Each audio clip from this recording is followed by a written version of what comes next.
एक गांव में औरतों की चोटी काटने की घटना होने लगी थी। जैसे ही रात होती, एक चुड़ैल अपने हाथ में खंजर लेकर आती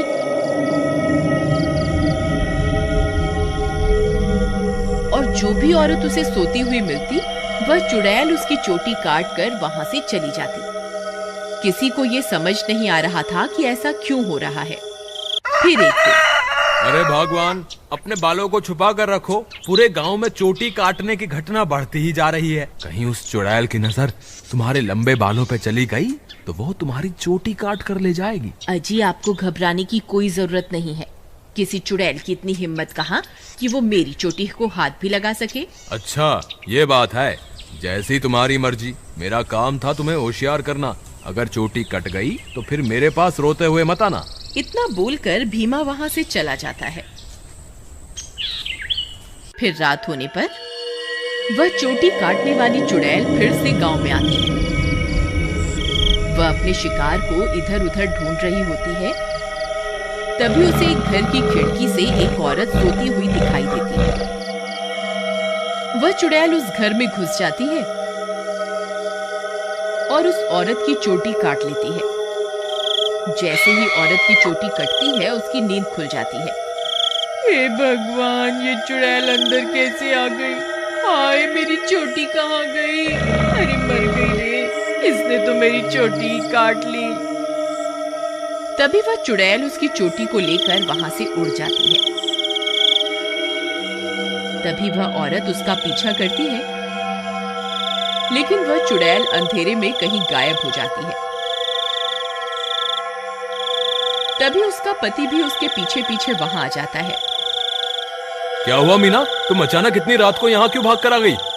देखिए ना, इस चुड़ैल ने मेरी चोटी ही काट दी और न जाने अंधेरे में कहाँ गायब हो गई है। हे भगवान, ये क्या हो गया? तुम तो ठीक हो ना? उसने तुम्हें तो कोई नुकसान नहीं पहुंचाया ना? फिर वे दोनों उदास मन से वापस अपने घर आ जाते हैं।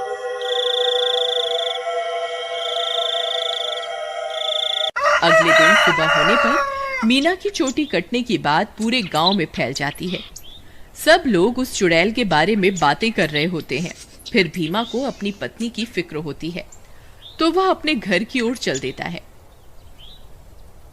घर पहुंचकर वह अपनी पत्नी के कमरे में जाता है तो देखता है कि उसकी पत्नी अपने बालों को संवार रही होती है। अरे सुमन, तुम्हें पता चला? कल रात को मेरे दोस्त मोहन की पत्नी की चोटी उस चुड़ैल ने काट ली। मुझे तो तुम्हारे लिए बहुत डर लग रहा है, कहीं वो चुड़ैल यहाँ ना आ जाए। अजी, हमें घबराने की कोई जरूरत नहीं। आप डरिए मत, मुझे कुछ नहीं होगा। सुमन, तुम्हारे बाल तो दिन ब दिन लंबे ही होते जा रहे हैं। पहले तो ये इतनी तेजी से नहीं बढ़ रहे थे। ये अचानक से इन्हें क्या हो गया? अजी, मैं अब अपने बालों की कुछ ज्यादा ही देखभाल कर रही हूँ ना, इसलिए। ठीक है, ठीक है, तुम अपना ख्याल रखा करो। मैं अपने दोस्त मोहन से मिलकर आता हूँ।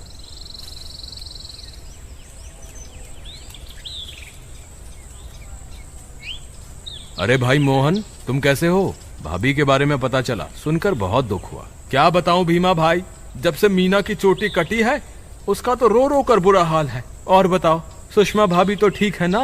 अब तुम्हें भाभी का बहुत ज्यादा ख्याल रखना होगा, कहीं चुड़ैल उन्हें अपना अगला शिकार न बना ले। तुम सही कहते हो भाई, मुझे भी बहुत फिक्र हो रही है। ठीक है, अब मैं चलता हूँ। तुम अपना और मीना का ध्यान रखना। फिर इतना बोलकर भीमा वापस अपने घर आ जाता है।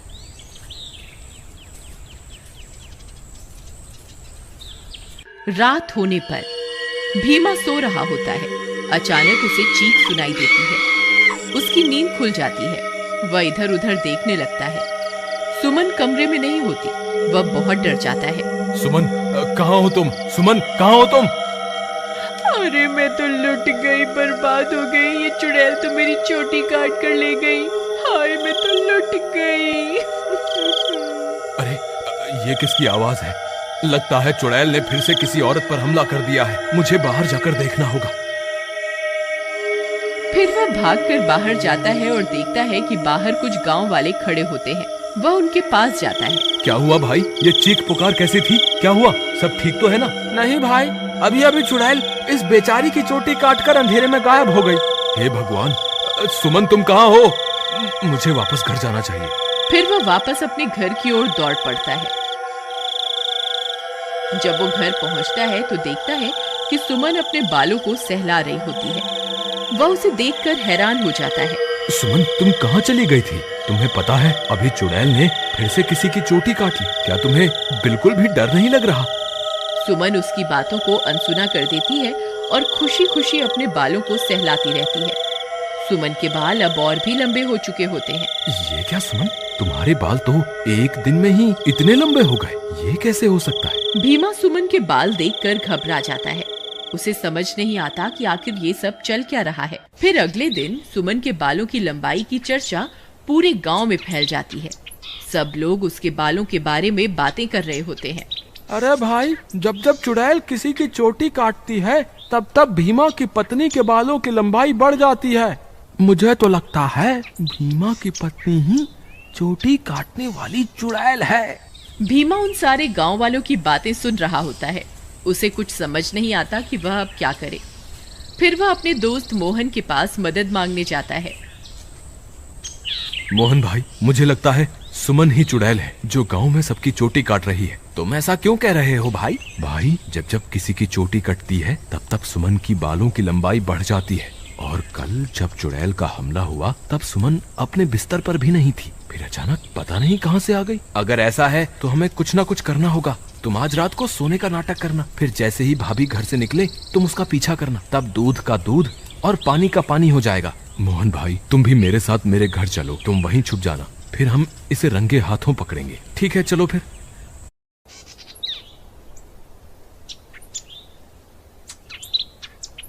फिर वे दोनों भीमा के घर आ जाते हैं और मोहन अलमारी के पीछे छुप जाता है। रात होने पर भीमा सोने का नाटक करता है। तभी सुमन उठती है और घर से बाहर निकल जाती है। भीमा भाई उठो, देखो भाभी घर से बाहर निकल गई है।